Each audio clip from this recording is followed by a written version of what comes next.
Media se refiere al periodo de tiempo comprendido entre la Antigüedad Clásica y el Renacimiento.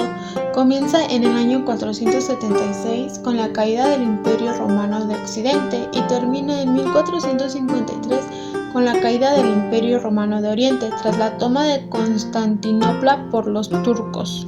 Su cronología da inicio en el año 0 después de Cristo con el primer papa San Pedro. En el año 467 es la caída del Imperio Romano de Occidente en el poder de los pueblos bárbaros. Los bizantinos culminan la conquista de Italia en el año 553. En el año 632 es la muerte de Mahoma. Ejércitos musulmanes conquistaron el Oriente Medio y es la expansión de Islam. En el año 711 los musulmanes cruzan el estrecho de Gibraltar e invaden España. También es el fin del reino visigodo. En el año 800, Carlomagno es coronado emperador de Occidente. Navarra se convierte en reino independiente en el año 905. En 1081, Enrique IV ataca Italia. Enrique IV de Alemania es derrotado en 1105. En 1202 se da la Cuarta Cruzada para reconquistar Tierra Santa, pero que varió su rumbo, terminando con la conquista y el saqueo de Constantinopla. Enrique VII, primer monarca del Sacro Imperio Romano Germánico, fue coronado emperador en el año 1312. Da final en 1453 con la caída del Imperio Bizantino y el descubrimiento de América.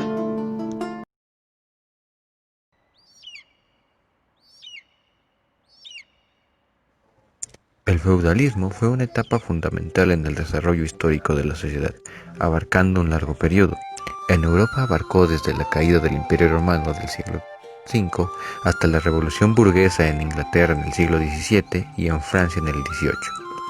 El modo de producción feudal fue uno de los modos de organización de la producción que existían en la historia.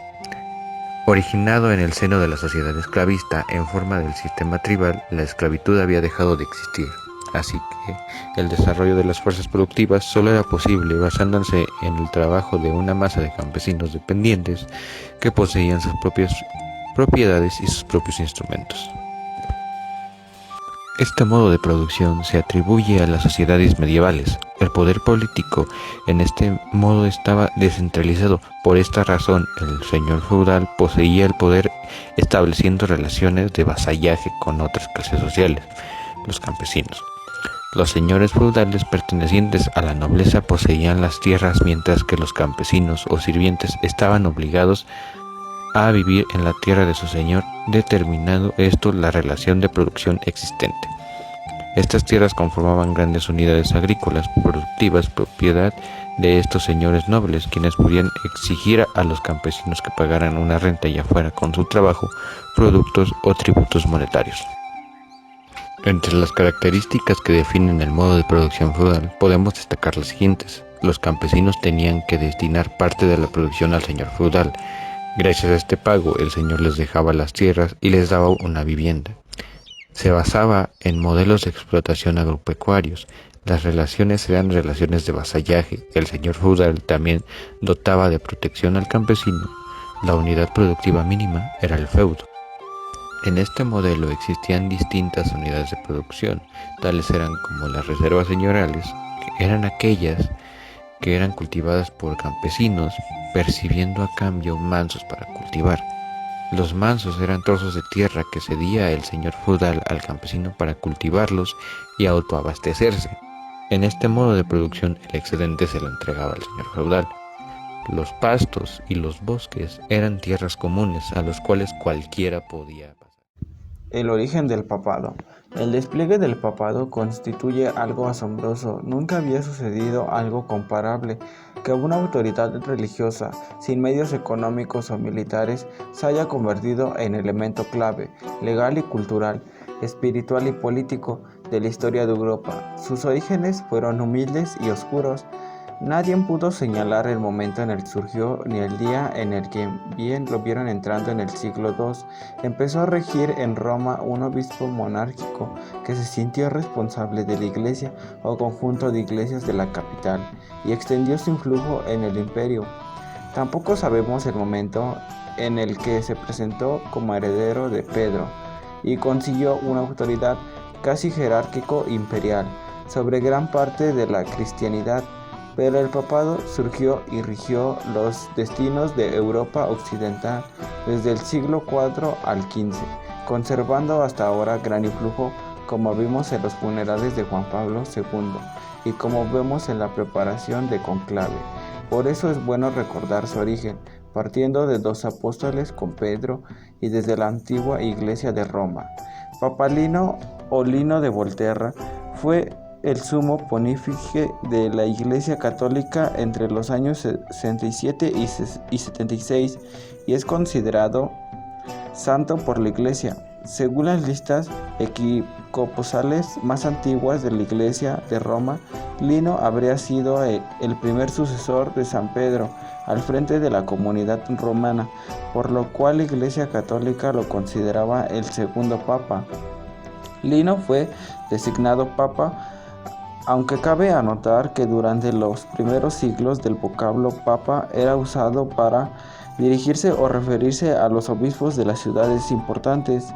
Vivió un periodo difícil con una iglesia clandestina y todavía en construcción, y vivió en diversas etapas de persecución contra los romanos. Todavía lo consideraban una secta judía. Falleció finalmente en el año 76 o 78. Probablemente martirizado, su recuerdo se mantuvo olvidado durante mucho tiempo, hasta el punto de que Turliano llegara a considerar como un sucesor de Pedro a San Cleto. La arquitectura de la Edad Media se desarrollan principalmente tres estilos: el bizantino, el románico y el gótico. La arquitectura bizantina es el primer estilo importante en la Edad Media. Destaca por su solidez estructural, utiliza espléndidos mosaicos interiores, capitel hermosamente decorado, una característica cubierta abovedada y buena ornamentación. El arte románico se manifestó de manera más relevante en la arquitectura, caracterizándose por su aspecto de solidez y por el uso del arco de medio punto, las bóvedas de cañón y de arista. Su desarrollo coincidió con la expansión del feudalismo, la fundación del orden religioso de Cister. El empleo de las construcciones de tipo medieval finaliza con el desarrollo del estilo gótico, de origen germánico. Se caracteriza por sus líneas alargadas con arcos de apariencia innovadora y ornamentación exterior recargada. La muralla medieval. Generalizando, desde los inicios de la Edad Media, la estructura urbana en la meseta castellana quedaba suspendida a la presencia de un recinto amurallado. Ávila no sería menos, articulándose a varias causas que hicieron indispensable su construcción. La amenaza de la presencia musulmana en estas tierras, aún en el siglo VII, la inestabilidad interpretante entre los reinos de Castilla y de León en la segunda mitad del siglo VII, con los consiguientes enfrentamientos armados, la seguridad y el eficaz refugio que suponía la existencia de una potente cerca, y la exigencia de su presencia como necesaria e indispensable condición a la hora de alcanzar el estatus de ciudad, junto con la posesión de un territorio circundantemente sobre el que ejercer el señorío. En su interior y en las inmediaciones de su periferia, la población se agrupaba en barrios y abarrales, respectivamente, siempre en torno a una parroquia.